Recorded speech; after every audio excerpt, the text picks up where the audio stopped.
Hello, everyone, and welcome to the next lecture on our Bible study of the Ten Commandments. Today's study, we are going to cover commandment number 7, which is a very short one also, thou shalt not steal. Of course, being in the Hebrew, this is only 2 words again, just as the other commandments were in thou shalt not commit adultery and thou shalt not murder, which those are only 2 words in the Hebrew language. Thou shalt not steal seems very straightforward. Just don't steal anything. Seems very easy.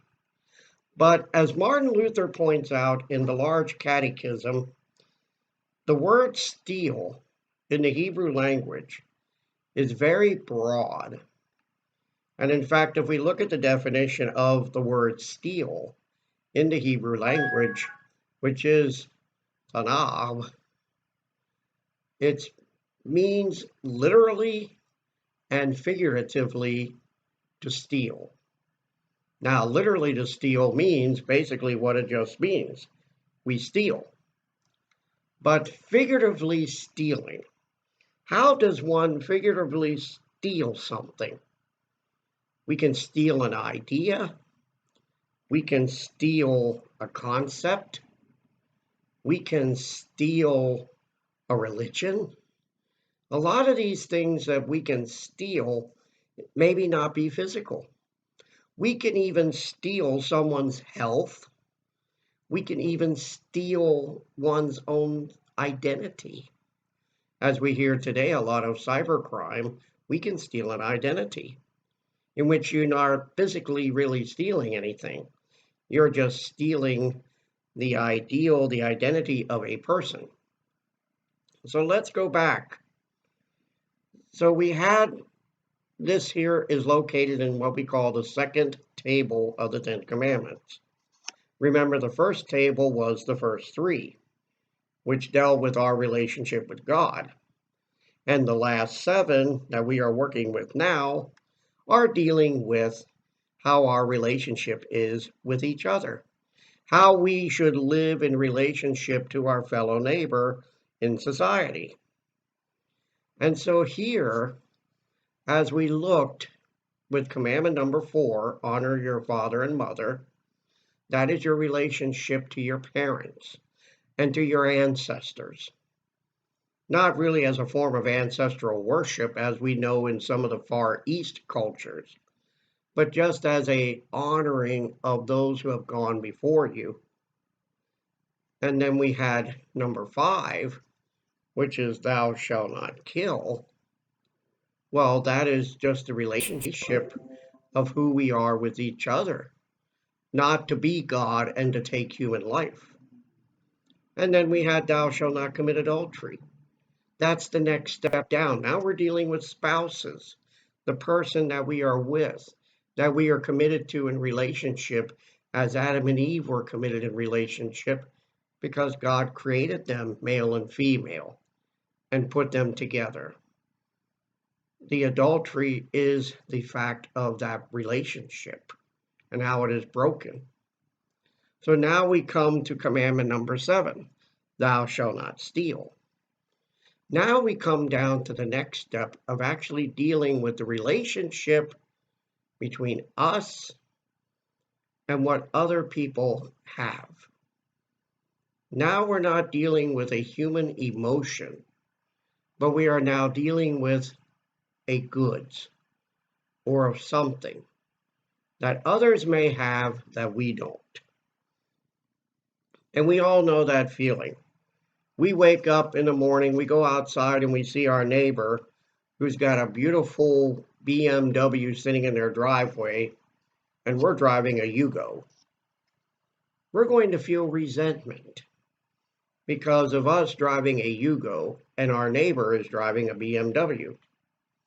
Wouldn't it be great if we could drive a BMW too?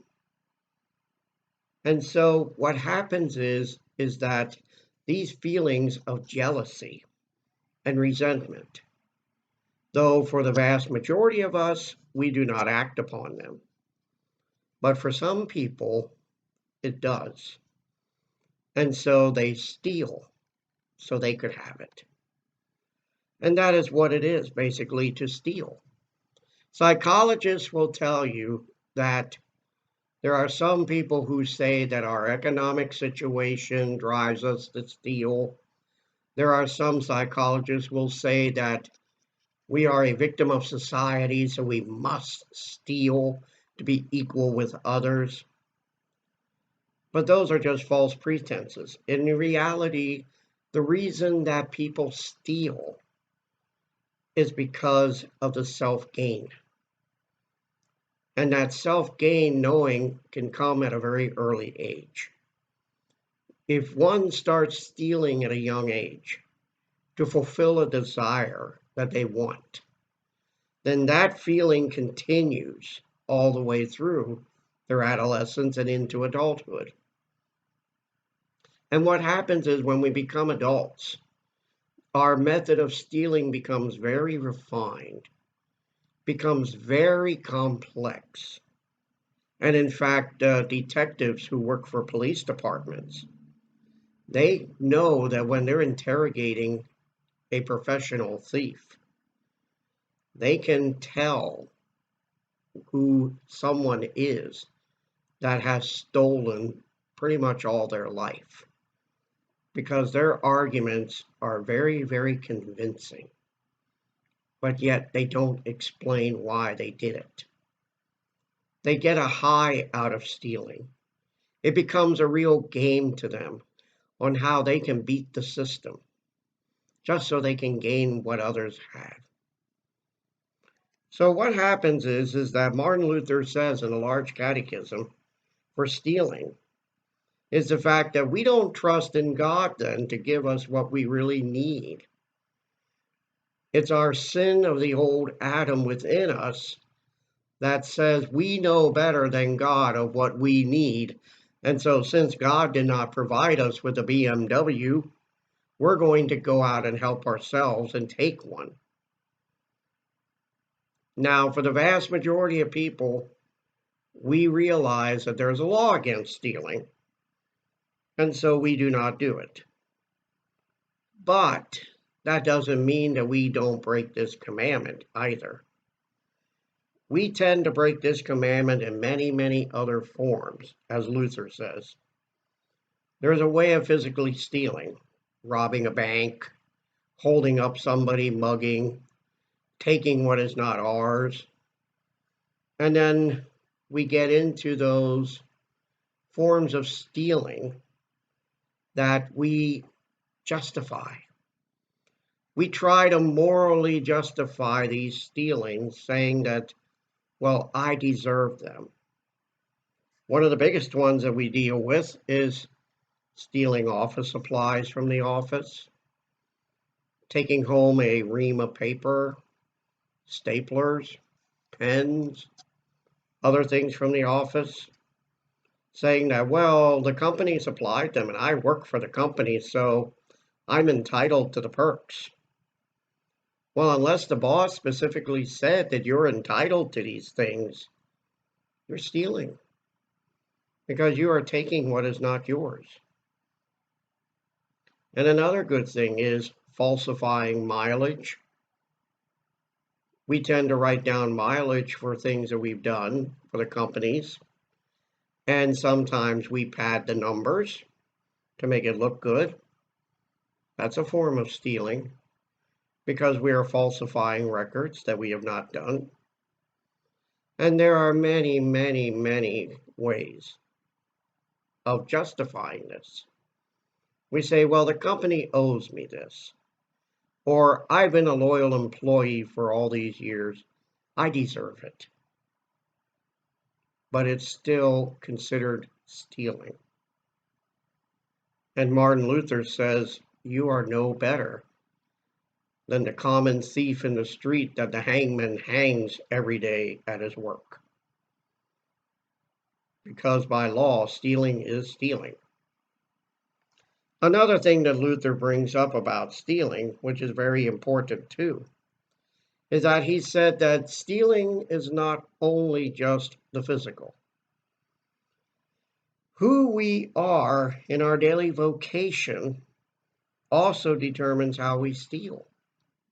And this is where the part in the New Testament that the figuratively comes in. Let's say you own a grocery store. And as a grocery store, you need to bring in produce. You need to bring in dry goods. You need to bring in dairy and things to keep your store stocked. Well, then you have distribution suppliers. And distribution suppliers charge a wholesale price in which you buy the wholesale price and bring the merchandise in.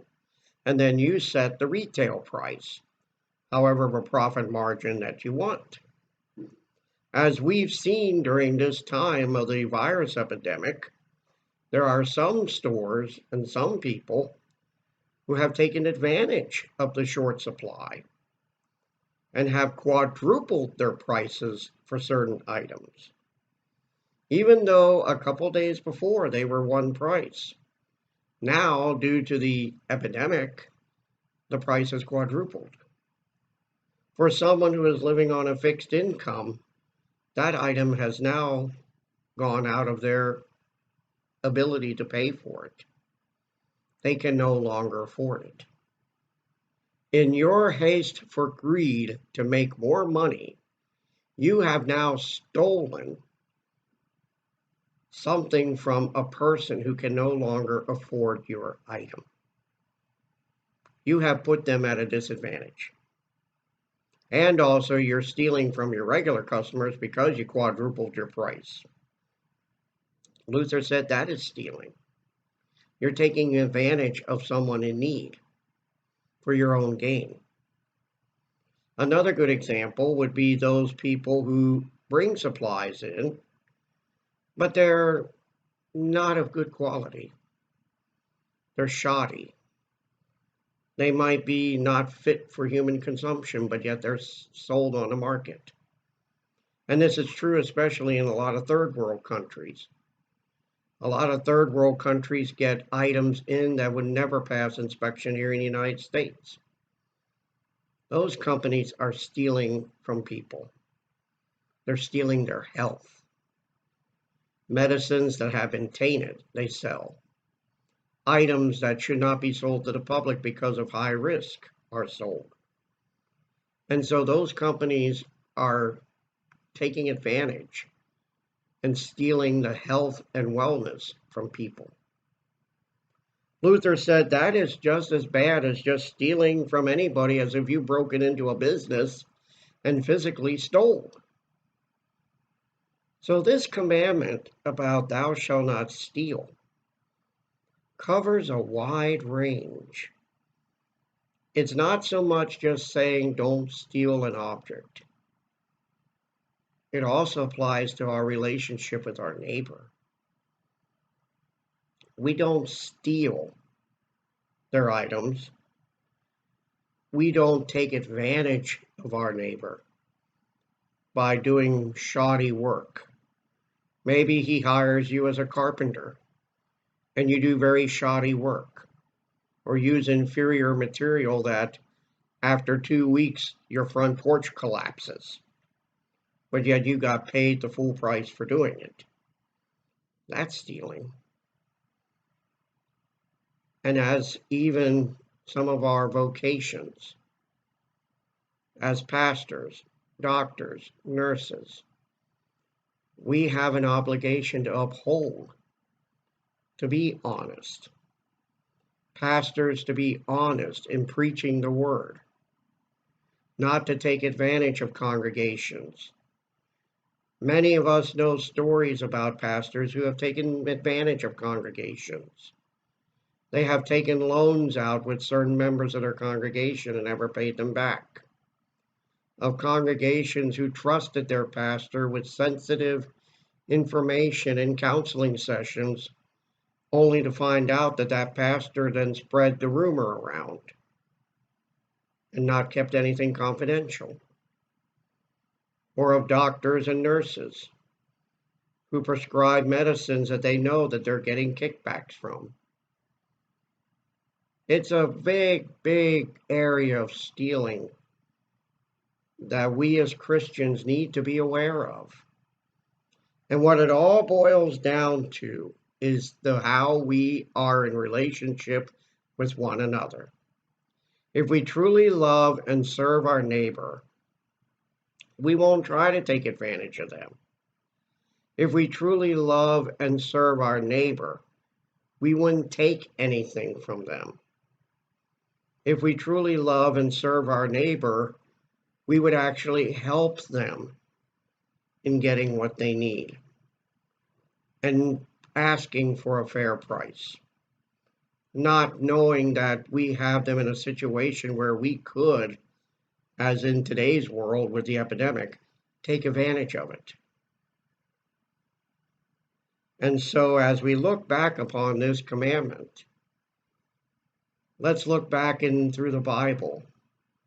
Where in the Bible have we seen this whole kind of thing explode? In the days of Noah, they said wickedness covered the land. But especially when we look at the story of Jacob and Esau. Jacob and Esau is basically a story about theft.